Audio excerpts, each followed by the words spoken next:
Euh, Bah oui, tu as insisté sur l'importance de la question démocratique. Elle est cruciale. C'est même peut-être l'enjeu stratégique majeur de la période dans laquelle on est en train de vivre. On est à la croisée des chemins. Je crois qu'on est tous et toutes en train d'en prendre conscience d'une manière ou d'une autre. On est à un embranchement, à une bifurcation possible de l'histoire, de la civilisation humaine, en tous les cas telle qu'elle s'est développée sous l'ère du système capitaliste qui s'est imposé maintenant il y a plus de 150 ans. Donc c'est une situation absolument inédite. Et de ce point de vue-là, la question de la démocratie, c'est probablement la clé d'entrée principale qui nous donnera accès ou non à une autre voie que celle que l'oligarchie s'entête à nous faire prendre de force dans le cadre de la crise sanitaire, puisque je crois qu'on a tous compris que le fameux monde d'après, il s'agissait de le reconstruire. Donc ça veut dire qu'il va ressembler au monde d'avant, probablement en pire, voire au monde d'avant, avant-hier, si on les laisse faire. Donc démocratiquement, ça veut dire qu'il faut tout remettre à plat. Pas simplement exiger des comptes des principaux responsables de la catastrophe en cours, même si on ne les oublie pas et qu'il y aura des comptes à rendre, mais c'est toute la chaîne de décision politique qui a à revoir, qui a à revisiter et qui a à révolutionner en réalité. La question, c'est de proclamer le seul état d'urgence dont on n'ait jamais pu bénéficier jusqu'alors, c'est-à-dire un état d'urgence démocratique cette fois-ci, qui permette à tout à chacun de se mêler enfin de ses propres affaires et à tout à chacun de peser sur les décisions qui ont une incidence sur son avenir personnel et collectif. C'est-à-dire permettre à n'importe lequel d'entre nous de pouvoir gouverner ses propres affaires, même si la société actuelle nous empêche de postuler à ce titre au nom du fait que ce serait réservé à une caste de représentants qui parlent de nos vies, alors que la plupart d'ailleurs les connaissent même pas. Donc évidemment, ce type de rupture démocratique, on comprend bien que c'est l'antithèse directe, c'est le projet strictement opposé de l'état d'urgence dit sanitaire qui a été décrété, lui, par le gouvernement et qui a été prolongé. Ce genre d'état d'urgence dont notre camarade Daniel Ben Saïd expliquait déjà au lendemain de la révolte des quartiers populaires en 2005, puisqu'il y avait déjà eu un état d'urgence, que c'était ni plus ni moins qu'une adaptation moderne de l'ancienne formule des états de siège avec comme objectif politique principal de transformer l'exception en règle et nous accoutumer à vivre dans un état d'exception permanent où, au nom des intérêts supérieurs de l'État et évidemment pour notre bien, on va généraliser les mesures et les lois iniques. Simplement, le cours autoritaire qui est à l'œuvre à bas bruit depuis plusieurs années, parce que c'est un processus et qui est en train de se généraliser, je voudrais insister là-dessus, c'est pas simplement la remise en cause de droits fondamentaux, même si ça, en tant que tel, c'est déjà inacceptable. C'est pas simplement un gouvernement qui va pouvoir agir par ordonnance. C'est pas simplement un gouvernement qui s'apprête à nous traquer sur les portables. C'est pas simplement les hélicoptères et les drones qui surveillent la population. C'est pas simplement l'impunité policière, notamment dans les quartiers populaires. C'est pas non plus seulement l'interdiction des rassemblements de plus de 10 personnes, sauf dans les écoles et dans les entreprises, c'est-à-dire l'interdiction de manifester. C'est pas non plus seulement l'impossibilité de bouger comme on veut. Moi, j'entends tous ces témoignages et je les comprends de personnes qui vivent comme une souffrance intime insupportable le fait de ne pas pouvoir circuler librement et qui, si ça devait être prolongé, vivrait comme une violence absolument inouïe. Chers amis, chers camarades, j'espère qu'on va s'en souvenir, notamment dans le camp du mouvement ouvrier, à quel point la liberté de circulation est une liberté inaliénable, qui vaut pour tous et toutes, quel que soit l'emplacement où on se situe sur la planète, qu'on vive au nord ou qu'on vive au sud. Donc c'est vrai aussi pour les milliers de migrants et migrantes qui fuient des guerres, la barbarie, le chaos économique, souvent suscité d'ailleurs par l'intervention des puissances occidentales et qui, à défaut de cette liberté de circulation et d'installation et du fait de l'existence des frontières, continuent à mourir en ce moment même au large de la Méditerranée.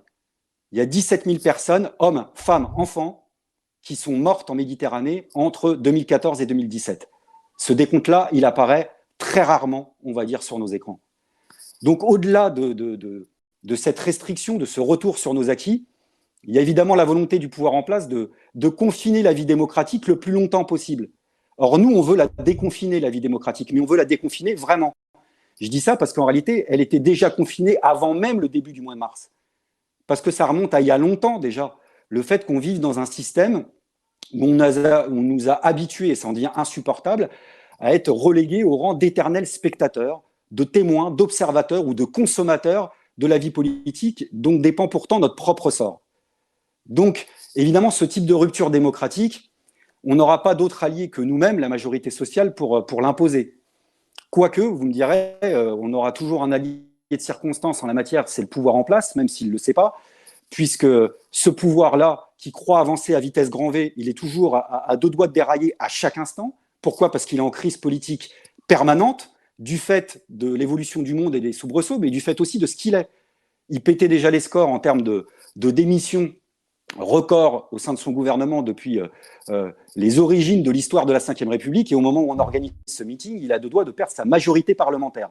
Donc ça veut dire que tout reste ouvert et que rien n'est gravé dans le marbre politiquement, raison de plus pour compter sur nos propres forces. Alors je voudrais insister là-dessus, même si c'est frustrant encore aujourd'hui, si c'est rageant parfois, d'avoir la sensation d'avoir le nez collé comme ça à une vitre qui nous empêcherait de nous immiscer, mais le simple fait de s'organiser comme on le fait, de se tenir prêt, dès que l'occasion se présentera à nouveau de faire irruption massivement dans l'arène démocratique dont dépend notre destin, c'est extrêmement important. Il faudra le faire de 1000 manières, pas simplement en protestant, pas simplement en manifestant, même si je sais qu'on a tous des fourmis dans les jambes, pas simplement en faisant grève, pas simplement en disant non. Ça fait 30 piges, ça fait 30 ans qu'on dit non. Là, l'enjeu, c'est de partir à l'offensive cette fois-ci et d'occuper d'une manière ou d'une autre tous les rouages, toutes les sphères de la vie publique, en n'oubliant absolument aucune, pas même les actions d'entraide et de solidarité, par exemple, qui sont en train de se systématiser dans les quartiers et qui viennent du bas. Peut-être que ça paraîtra dérisoire pour certains, mais moi, j'y vois beaucoup de promesses d'espoir.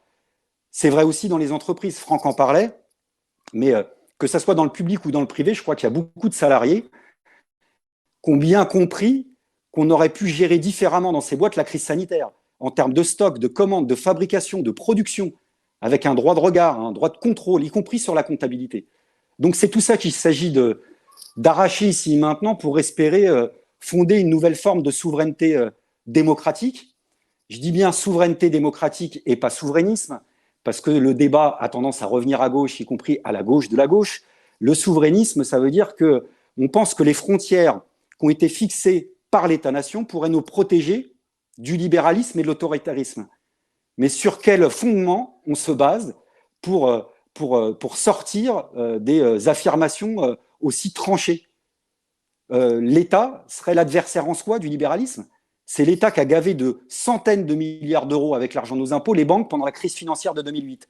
On est en train de refaire la même chose pour sauver les profits des plus grandes entreprises en pleine crise du Covid-19. L'État qui serait notre partenaire d'émancipation, enfin écoutez, on n'est pas simplement confronté à la logique folle et aveugle de l'économie de marché dans le cadre de cette crise sanitaire. On est aussi confronté à un appareil d'État particulièrement bureaucratisé qui a pris des décisions politiques insensées. Il y a des millions de masques qui ont été brûlés, dont certains étaient encore utilisables jusqu'au mois de mars, c'est-à-dire en pleine épidémie.